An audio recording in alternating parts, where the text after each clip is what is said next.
how we make sense of the disappointing unionization numbers from the BLS that indicate that union density has continued to decrease in spite of the activity last year, and some insights on what it might take to turn the tide. So a little bit about Mark. In addition to being a CLJE fellow, he is a former executive secretary treasurer of the New England Regional Council of Carpenters. He has served as a vice president for the Massachusetts AFL-CIO and continues to serve as a member on the Boston Zoning Board of Appeals, Mass Inc. Board, and the Federal Reserve Advisory Council. A member of the Carpenters Local 40 since 1975. Mark worked his way through the building trade as an apprentice, journeyman foreman, and superintendent. Truly a master of his craft. He's also written extensively on the labor movement. His newest book, The Way We Build, Restoring Dignity to Construction Work, blends long-view history with his personal experience, insights of building trades for one of our economy's least understood sectors. So, following Mark's remarks, we'll turn it over to two people who need no introduction here, Professor Sharon and Sachs. Professor Block is a professor of practice and executive director of the Center for Labor and Just Economy, and Professor Sachs is a Kessenbaum professor of labor and industry here at Harvard Law School. And before I turn it over to Mark, just wanted to share a quick word about Labor Spring. So this event is part of Labor Spring 2024, which is a diverse nationwide movement unifying workers, educators, environmentalists, activists, leaders and community members, and more in a multiracial effort to demand justice on the job, racial equity, and maintain the public good. You can learn more about the Labor Spring movement at laborspring.com, and please feel free to grab a pin, as well as some lunch if you haven't already. And so with that, I'll turn it over to Mark. All right, thanks. Yeah, we're competing with a Scalia lecture. There's a lot of talk about whether we are in a moment these days, and with respect to labor. And I would start by saying, consider two numbers, 6 and 67. 6 represents the percentage of private sector workers that are in unions, and 67 represents the favorability rating of unions in the 2023 annual Gallup Labor Day poll. So how can there be such a wide spread? And by the way, the Gallup favorability rating was 71%, even higher in the 2022 poll, so 67 is not an anomaly. As Yuri mentioned, the Bureau of Labor Statistics report for 2023 showed that there was only a mild change in the level of unionization. An increase of 191,000 new union members, but actually a slight decline in the percentage of workers represented by unions because of the overall growth of the workforce in a strong economy. And the larger picture is that this underlying low rate is a 50-year story and can only be understood in the context of the transformation of U.S. labor relations during those decades. There was a period which has been described as a social contract, an era from World War II to the early 1970s, in which corporate America reluctantly accepted unionism and exchanged collective bargaining agreements for labor peace. Union density peaked at around 35% in the mid-50s. It was also the era when, as the bumper sticker says, unions built the middle class. Now, I don't want to romanticize this period. Racial and gender discrimination were essential elements of economic life. Black and white industrial workers may both have been members of the newly organized CIO unions, but after work, each group went home to segregated neighborhoods where racism defined much of our nation's social life. And the rosy derivators who kept industrial America humming during World War II ended up being replaced by returning male veterans and relegated to domestic work as homemakers. Still, economists have rightly called this period the Great Compression. It was the only extended time in modern American history when income inequality was actually reduced or compressed. From 48 to 73, the income of the lower fifth of households increased by 42%, while the upper fifth only increased by 8%.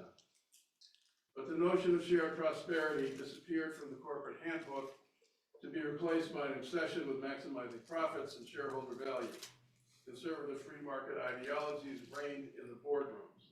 A shift to open and constant hostility to unionism, accompanying globalization, outsourcing, the structural transformation of our economy, all contributing to the decline of union density and the return of income inequality. The winds had shifted.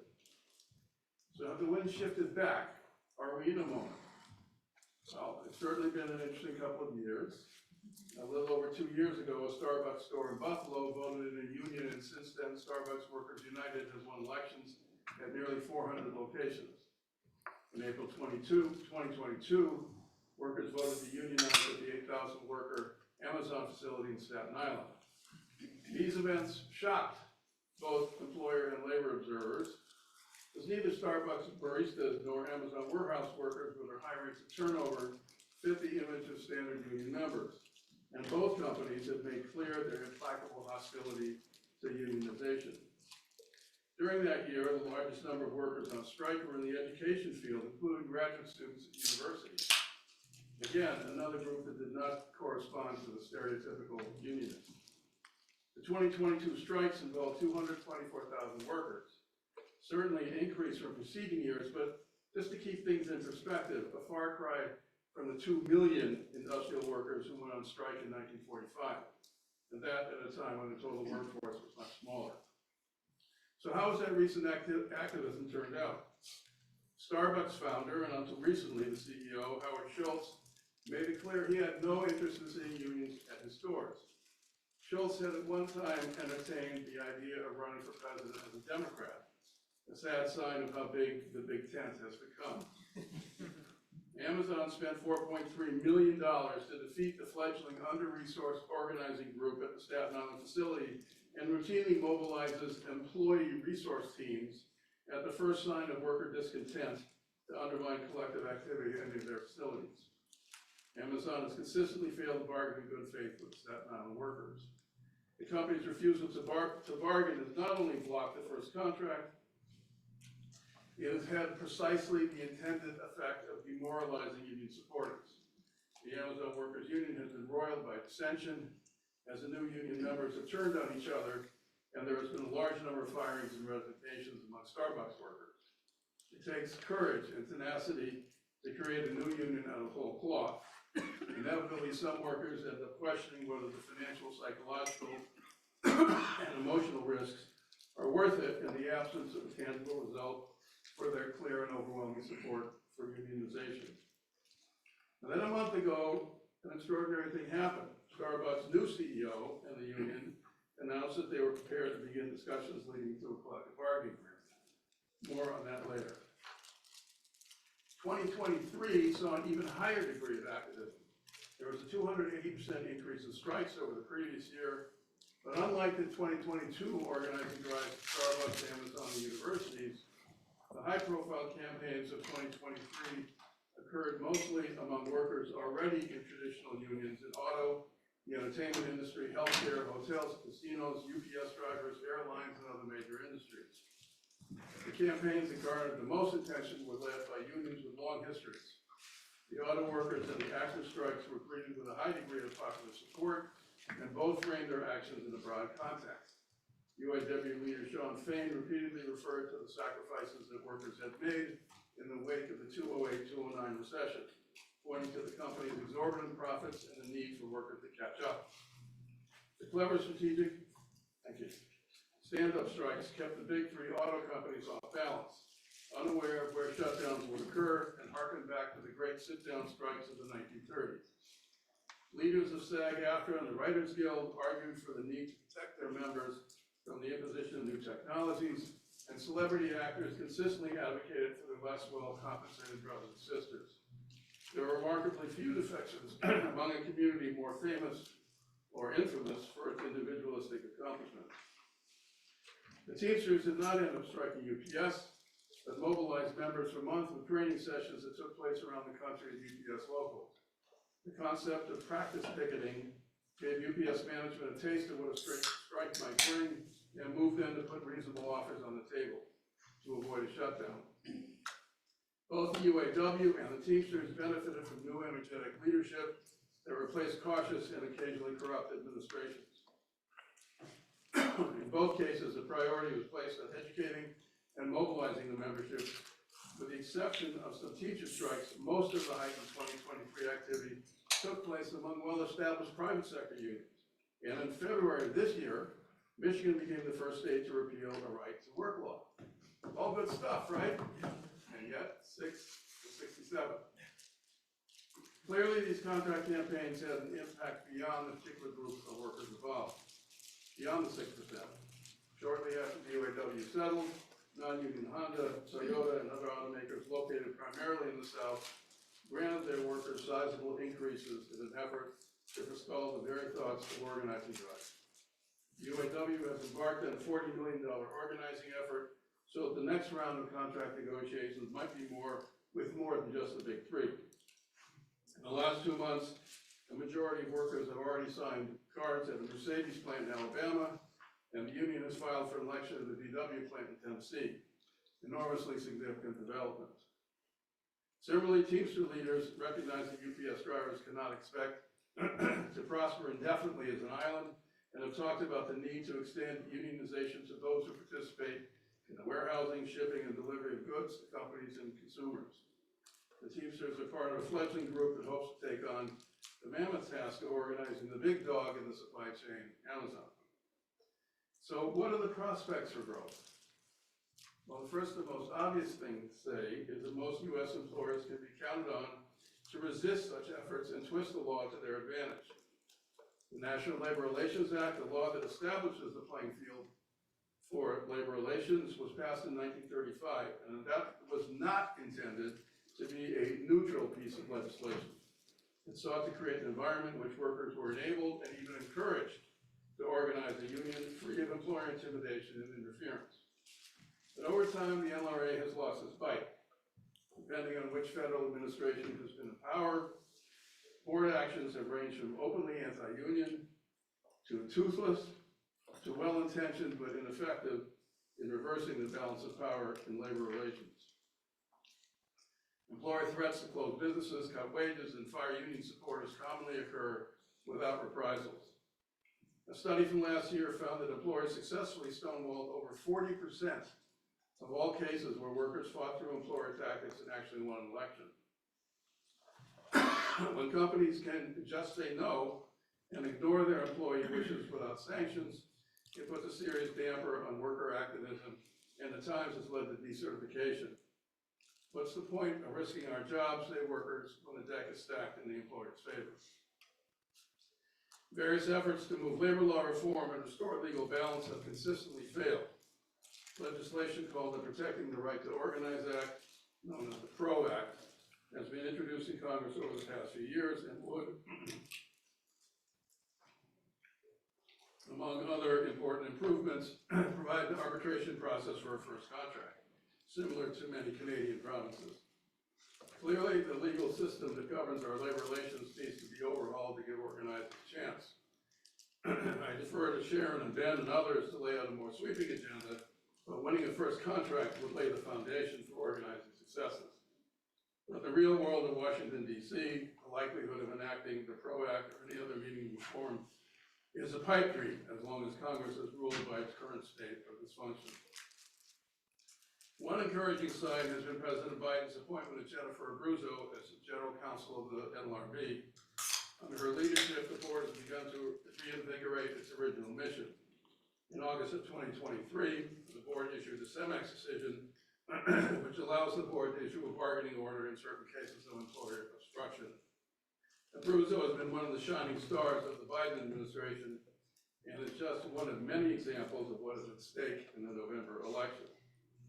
And yet, Amazon, SpaceX, and Trader Joe's are currently making legal arguments that the NLRB is in itself unconstitutional, at a time when it has finally become relevant again. And ironically, even the ACLU is piling on. Ultimately, a commitment to organizing depends on the labor movement itself. The structure of organized labor is fundamentally decentralized.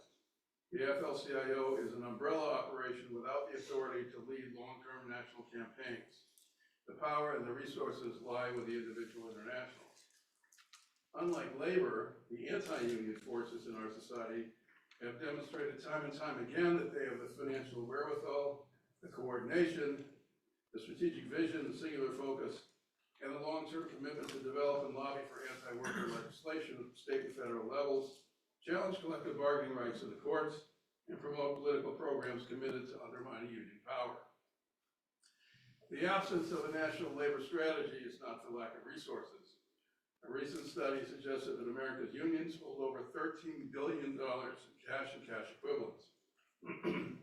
Unfortunately, a number of internationals have demonstrated a commitment to organizing, but others continue to reserve their assets for servicing functions. In many ways, it's not a surprise. It is more complicated than just turning on a spigot. After all, trade unions were built to service members with a collective bargaining function at the core.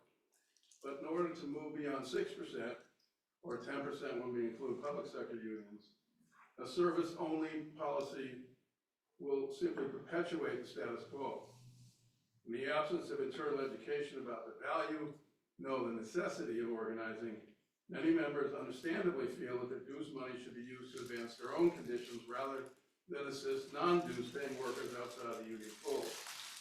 So there is a need to reorganize the already organized while organizing the unorganized. The same kind of internal education that characterized the SAG, AFTRA, UAW, and Teamster campaigns has to be expanded to a consistent message that the House of Labor welcomes, will support, and is prepared to represent all workers, not just those who already pay dues. The 2023 campaigns were part of an important positive trend in labor that is tying the goals of a particular contract to a broader sense of economic and social justice. The Red for Ed teacher strikes that started over 5 years ago won widespread support even in states with a minimal union presence.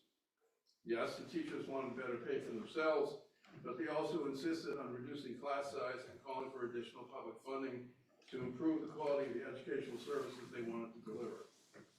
Parents and students rallied to their cause. This approach, sometimes called bargaining for the common good, has been adopted by teachers' unions around the country.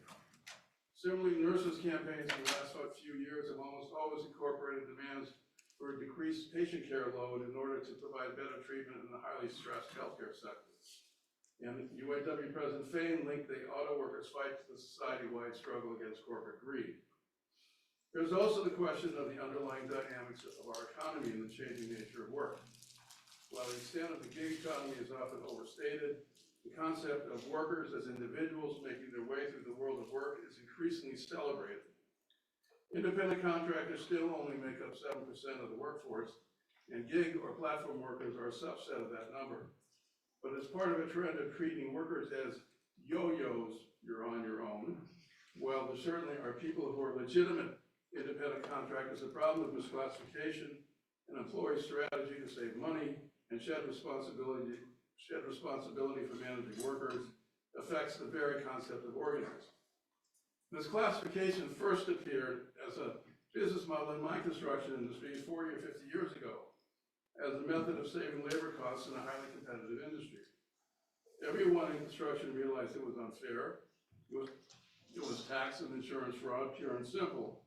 But there was limited general awareness and recourse. Fast forward to the gig economy, and being an independent contractor is now spun positively, offering independence, freedom, entrepreneurship, and a chance to be your own boss. Uber have repeatedly beat the drum that flexibility, the characteristic that legitimately attracts most rideshare drivers, is dependent on being an independent contractor. Yet there is nothing in federal or state or employment laws that prevents employees from having flexible schedules. If there was ever any doubt, just look at how fast remote and flexible work became normalized for employees when the pandemic hit. This classification is a scam, no more, no less, and a dangerous one. As you all know, federal law only allows employees, not independent contractors, to form unions. And all the benefits provided by legislation dating back to the New Deal, overtime, unemployment, workers' comp, as well as the right to form a union, are only available to employees. The issue of employee status is being litigated around the country now, most notably with AB 5 and Proposition 22 in California, and the Attorney General's lawsuit here in Massachusetts. The Biden Department of Labor's stringent rules defining independent contractors went into effect earlier this month. In the meantime, rideshare drivers and other gig workers are in limbo, forced to try to improve their conditions by a variety of convoluted tactics, none of which yet include straightforward union organizing. The history of labor in the U.S. may have been the most violent of any major industrialized nation.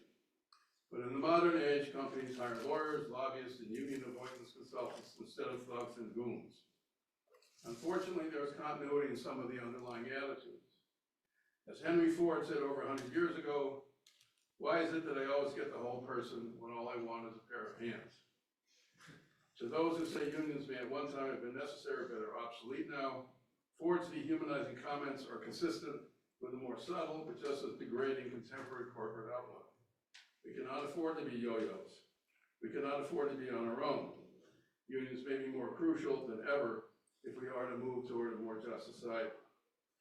If the 6% or 10% is to take advantage of the 67% and merely double its numbers, it would require the kind of upsurge that we haven't seen since the 1930s. 5 million workers joined unions from 1933 to 37. Are we in that kind of moment? It's hard to imagine a resurgence on that scale without overcoming some of the legal and political hurdles.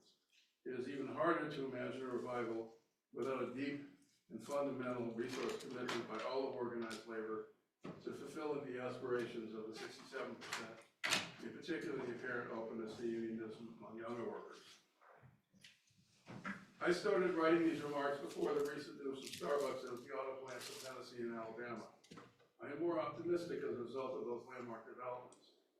If we were to describe two of the major demographic groups that have been outside the union fold historically, they would include young retail and service sector workers, such as Starbucks baristas, and industrial workers in the South, such as the auto workers. Winning spawns more heightened activism. And while neither group has conquered the first contract hurdle yet, the winds do appear to be shifted. Their influence could spark a new surge of unionism that we haven't seen in many decades.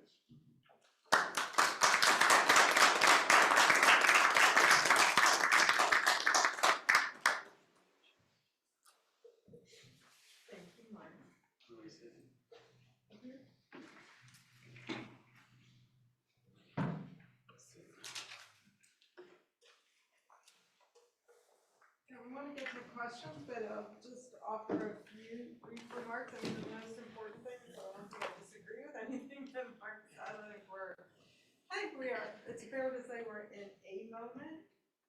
The exact contours of that moment, how long the moment's going to last, is obviously very much up in the air.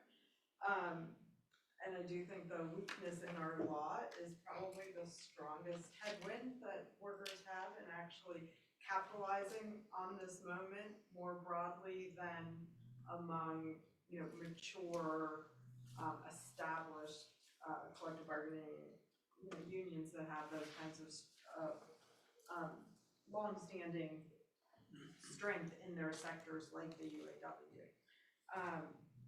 So I'll just throw out a few other dynamics that I think are at play that will help define the contours of this moment.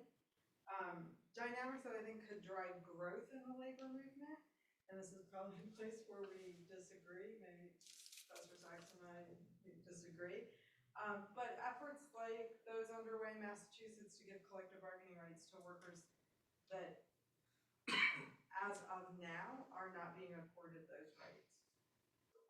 So that's the effort here in Massachusetts to pass a collective bargaining bill to give for rideshare drivers. There are at least by some estimates, 70,000 rideshare drivers in the state of Massachusetts right now who don't have the right to collective bargaining.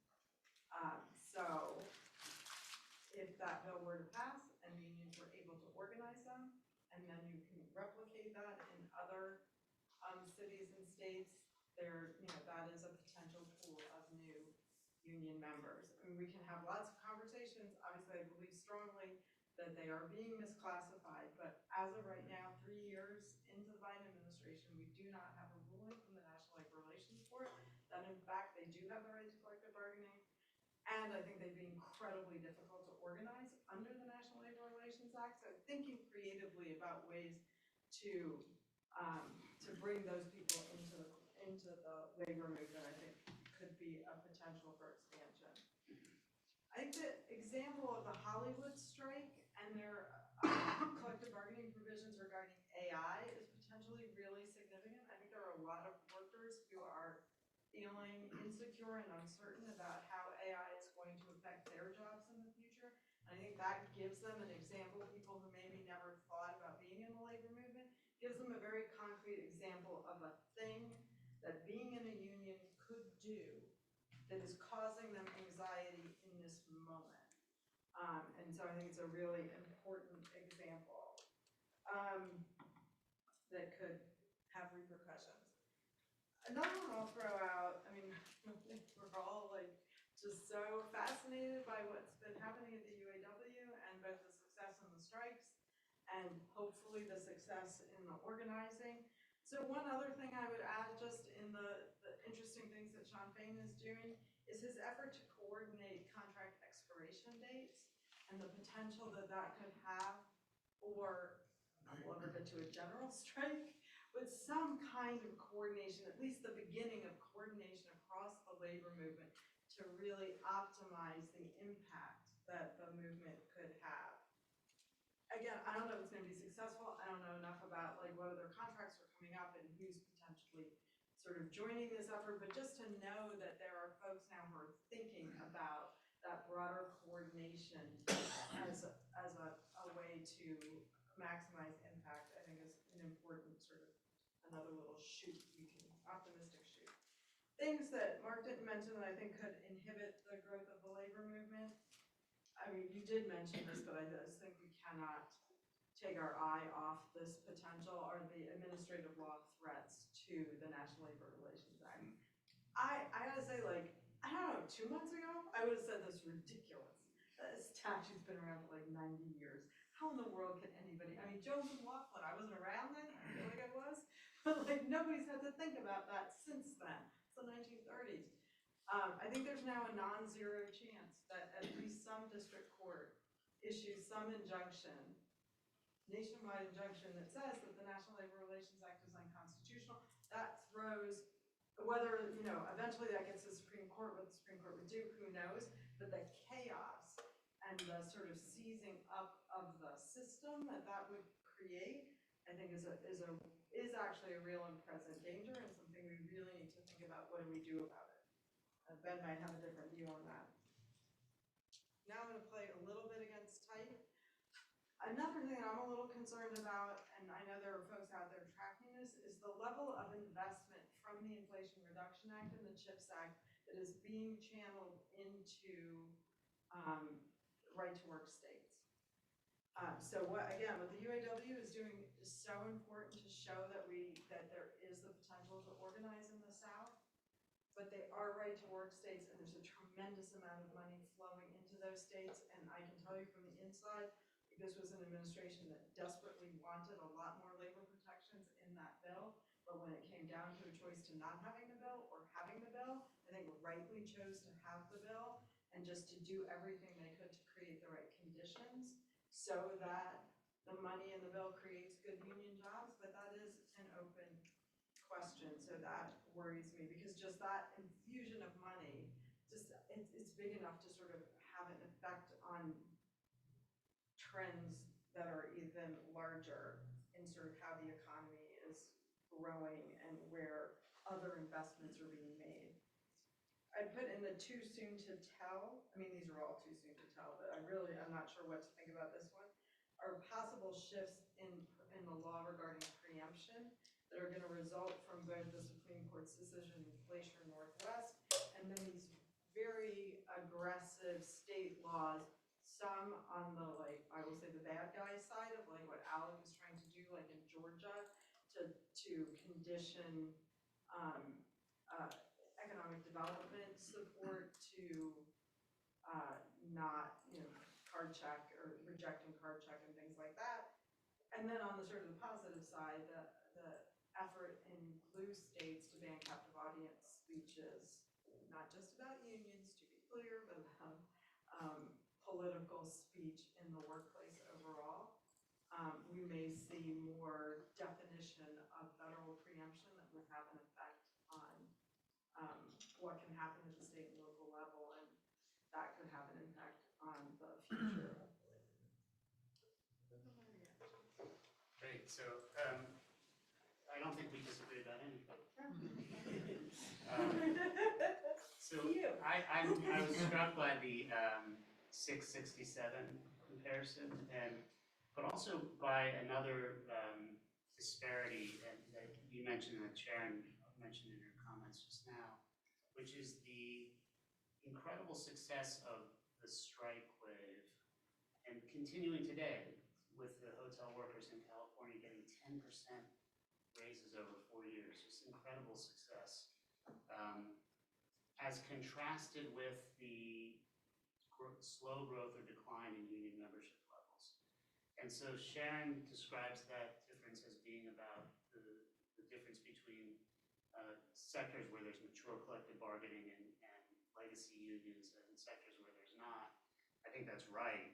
I'm tempted to say there's a law story there, which is that law is just much less important in the strike collective bargaining context than in the organizing context, that workers need law much more to organize unions and bargain a first contract than they do to win a strike. That's a hypothesis, not a theory, but it seems to me plausible and interesting to think through. With respect to law, one thing that nobody mentioned yet, which is just worth putting out there, is a lot of the Abruzzo theories remain untested. They remain untested. So I should start by saying they would do an enormous amount of good and facilitate organizing among new workers. But they're untested either at the board or in the courts. So she has a theory of collective bargaining remedies for failure to bargain in good faith that would approximate first contract arbitration. And that one, she's brought that before the board about 12 times, and each time the board keeps saying we're not going to consider that issue in this case. And so we don't know what will happen with that, and it's a little bit surprising that the board is being so slow on some of these things. The other way in which the theories are untested is that they're untested yet as in the courts. And that's true of CEMEX, and it's true of anything this board does. And I guess there's reasons to be optimistic and pessimistic. The reasons to be optimistic are, as symbolized by Nicole Berner, the Biden administration's ability to really shift the political makeup of a lot of the Court of Appeals, including the Fourth Circuit, which used to be one of the most conservative courts in the country and is now one of the more progressive ones. So the reason to be pessimistic is the Fifth Circuit, and not because everything's happening in Texas, but because corporations like SpaceX are figuring out how to bring every case under the sun in what district is it? Southern District of Texas. Yeah. So if you're worried that that some district court will declare the NLRB to be unconstitutional, that's the one that's going to do it. And so anyway, so some thoughts about the future of these really important NLRB theories. The last thing I'll say is to pick up on Sharon's point about state and local developments. My sense is it's kind of like time for the labor movement to call the question on preemption. We actually, Sharon and I have been debating this here at Harvard for 10 years, 8 years, something like that, and it's been a perennial question of should we have labor preemption or not, and we're left with this patchwork of exceptions and arcane rules about market participation and the like. And I think it's probably time for the labor movement to have an honest debate about, do we want to get rid of federal labor preemption?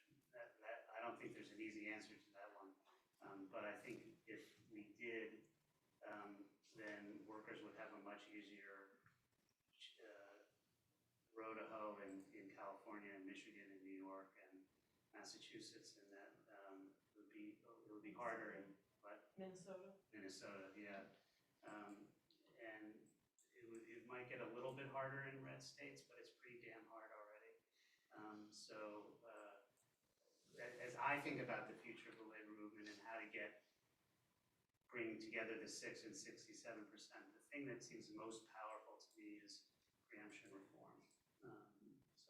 Well, and that could come in the form of the Supreme Court invalidating the NLRA. Yes. The NLRA goes away, preemption goes away. So maybe that's the entree point to like pushing for the conversation, because whether we want it or not, Yeah. federal preemption may be leaving us, and so we need to think about what does that look like the day after? What do we want it to look like? The law of the jungle. Well, but, It'll be the law in of the blue 50 states, states. it could be, Right. it could be not. So, but again, we might not have a choice. Like, there's two conversations. There's a conversation about the choice, what choice do we want to make? And then there's also the conversation about if it is thrust upon us, what do we do with that other than rail against the Supreme Court, which is just getting tiresome. On that note, questions? And, I mean, we're a group of the size where we can just have a conversation. So on. Hey, professors, thank you so much for putting this on. I'm curious about one of the changes that you mentioned, Mark, was the upcoming elections that the UAW is pushing for in Tennessee and other places in the South. I know that the VW plan targeted that facility before several times and failed. I'm curious what has changed either in terms of organizing tactics, investment, culture, to make this time around different, or are they really just relying on the great contract that they bargained to bring more workers into the fold? We've heard before that organizing the South is simply different in some way or the other, or that workers respond differently to pro-union arguments, and I'm wondering both if that's true and how the union is dealing with that. Well, I hardly feel like an expert on that, so with that caveat, it seems like the context, politically, emotionally, whatever, is different this time around than the previous ones. I mean, you have to remember what happened before when the entire political apparatus of the state of Tennessee just mobilized unbelievably effectively to threaten essentially the future of that plant if they voted in. Now, I assume that's going to happen again. But I think that the success of the UAW strike last year has emboldened workers in a way that's different. I mean, I've read the stuff that's been written by workers, by the UAW about it, and they're sort of saying that they anticipate that workers won't be intimidated by that kind of onslaught that's going to happen. I'm certainly hoping that's true, but I don't claim to have any insider information. And one thing that's different too is the scope of the organizing. So I think there is a lot, like success breeds success, right? And they can point to workers in these plants, in a number of different plants where they pass the 30% threshold. They're now passing the 50% threshold. They're passing the 70% threshold. So I think there's a much better narrative of like, I mean, the VW, remember at least in 2014, the VW narrative was like, this was so specific to VW because of the Works Council impetus for the company wanting to do it, that it was like, this is this anomalous, weird thing that this particular company wanted to do. It's now really part of this, what I hope for workers feels like a movement across the South and across their sister companies. Yeah. Thank you all for being here. I'm thinking about sort of the political viability of the PRO Act, or lack of viability of the PRO Act, and the appetite for political reform to labor law at the national level. I'm curious what you make of, I guess, traditional opponents like Republicans, J.D. Vance, taking this turn and signaling at least they're more open to being a friend of labor, and whether or not you think that could potentially lead to any sort of national legislative reform.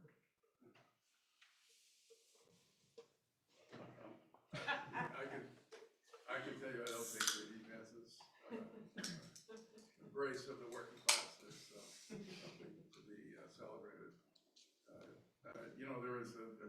now and then, some reporter will write, oh, Marco Rubio likes workers, or J.D. Vance like us, people, and it's. Josh Hawley. Yeah, that's Josh it. Hawley. And it's crap. I mean, it just is. And, even if there was some, even iota of genuine, the party that they're a part of is so overwhelmingly committed to undermining workers' rights. To me, it's just sort of political rhetoric to try to continue to embrace white workers, white male workers primarily, for political support. I don't. Totally agree. I mean, I think there's so little evidence of anything that's genuine, and I think Mark really put his finger on it, that it's a cynical political play, not a genuine legislative play. There's no evidence of that, and there's tons of evidence that they will continue, all of those people will continue to work against the interests of workers. Yeah, I think it's a great question. And the only thing I would add is, I mean, if you look at the legislation that folks like Rubio have actually supported, it's much more on the lines of 882 reform. So to permit more forms of labor management, collaboration and cooperation than actually strengthening unions. I don't actually think this is responsive to your question, but I do think that there's probably a slightly better chance of getting bipartisan support for preemption reform than for substantive labor law reform. I think that the actual prospects of both are essentially zero, but the idea of reforming preemption seems like seems less like a political non-starter because there's something in it for everybody. But as to the American Compass, Josh Hawley, Marco Rubio, J.D. Vance, embrace of the working class, I think that's what Mark said was right. But I'm sorry, but just to finish that thought, but which is not to say that we need to watch this upcoming election carefully, because there does seem to be some diminishment of some union members' connection to the Democratic Party, despite the leadership's continued connection. So there's something happening there, and whether it's related to the sort of rhetoric from those kinds of Republicans, or it's something deeper about how people feel in the economy, I don't know, but that makes seeing that at least early polling about that shift, both among white workers and workers of color who are in unions, I think makes it a more important question than just Marco Rubio putting out a press release once a year saying, I do 882 reform. And Sharon Brown's election will be. Yes, and Sharon Brown's election bellwether. is really important.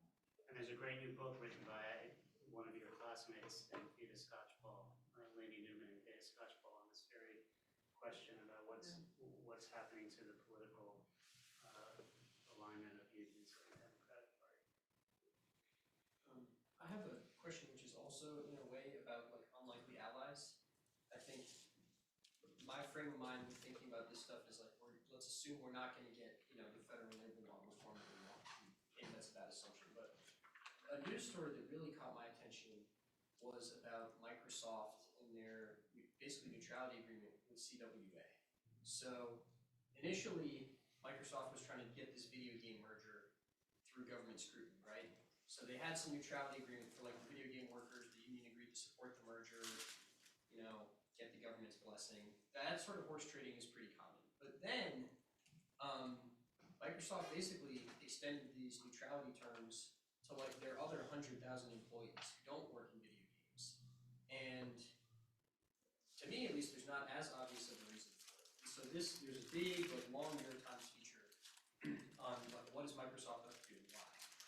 And the thing I wanted to ask about is there anything we can learn from this? Is this just, it's a large, powerful company with high profit margins, they can afford to have CWA come in and organize their workers? Is it, it's about avoiding future regulatory scrutiny because everyone's scared of them and what they're doing with AI? Like for me, this actually seemed like a huge deal. Massive neutrality agreement, it wasn't totally explained by, just passing a merger. And so, given that neutrality agreements seem to be one of the few ways to actually accomplish new organizing without a horrible, bloody fight, I wanted to hear if any of you have thoughts on this topic. I mean, what I'm clearest about is that it's a great question, and that is, you're right to identify it as an interesting development that we should learn more about. I don't know. The original neutrality agreement is explainable by the antitrust intervention, and the bigger one I'm less sure about. I would zoom out a little bit and connect it to what's going on at Starbucks, and we don't know the exact parameters of what the agreement is, because it's not like they haven't committed it to some kind of written framework, but I think the vibe is that it is about more than just getting a first contract. I don't think you're going to see Starbucks union busting as there are other organizing at other Starbucks that are not yet organized. So I think it is actually much more significant than just agreeing stuff kicking around instead of the bargaining table with the stores that are already organized. And so what's the do we have enough about the pattern? I think some of the pattern are companies that have relied on putting forth a certain culture or persona to the public as like good progressive companies, and maybe finally realizing you can't do that when everybody's screaming and picketing and whatever, going to the FTC saying it's not true, you're actually not, you can't be a good company, a good progressive company if you treat workers so poorly. So I would love to see like what's going to happen at Apple, what's going to happen at Trader Joe's. I mean, Amazon, I have absolutely no faith. So I'll say that though, I have no faith that anything good will happen at Amazon, but I would have said that about Starbucks.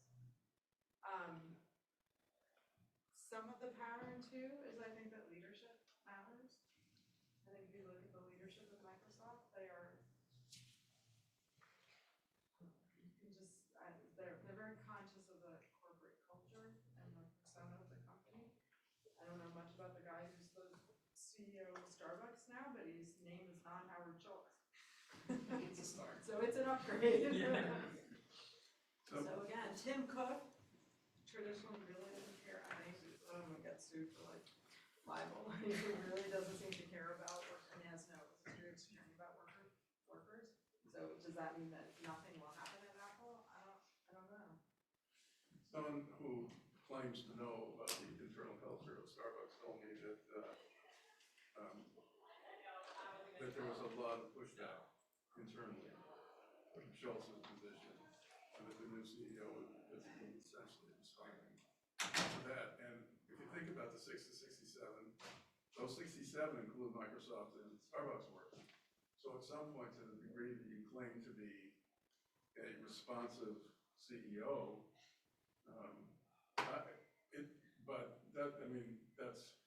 that's speculation. Who knows? I don't think any of us know.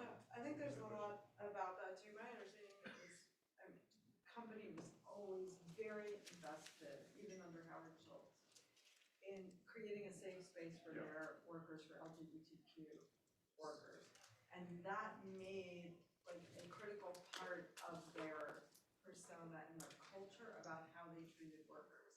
And that it really was, even if, well, that did change because we saw about the contract provisions that they were unwilling to extend to unionized workers that were important, especially the trans community. But I think that in particular, they were vulnerable to a just consistent message that was contrary to something that was so core to how they had sold themselves to their workers. So again, does that then make that idiosyncratic and not something that we'll see in a pattern? but it was really a distinctive thing about Starbucks that Howard Schultz seemed to be willing to just throw under the bus because it was too It's not funny, but it's ridiculous. There are obvious differences between Starbucks and Microsoft too. I mean, Starbucks, to the extent that they're both stories about corporations with progressive images, the Starbucks deal comes after years of brutal organizing and fighting and you know, all-out battle, and Microsoft is not that. So, you know, Microsoft may be heading it off before it occurs, but it's confusing. Although Microsoft had gone through a period where it had a little bit of a Starbucks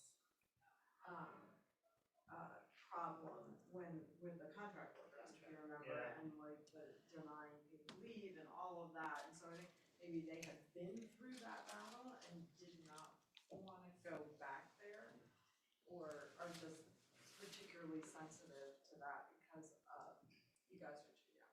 But it was a big deal, and they really got hammered. I mean, it was, again, tied up in all the antitrust stuff, and they were, Justice Department was coming after them on antitrust grounds too, and so but I would imagine, even though there's different leadership, that there's a little bit of like a scar from that experience at that company also. And how do you integrate into this think framework Trader Joe's attack on the NLRB itself? Like, Hard to understand. yeah. And the ACLU, I mean, you cannot say enough bad things about what they are doing in that litigation and how crazy it is that they're the ones who are pushing it. Can't explain it. Yeah, I think we probably need to wrap up because there's a class that's going to come in here momentarily.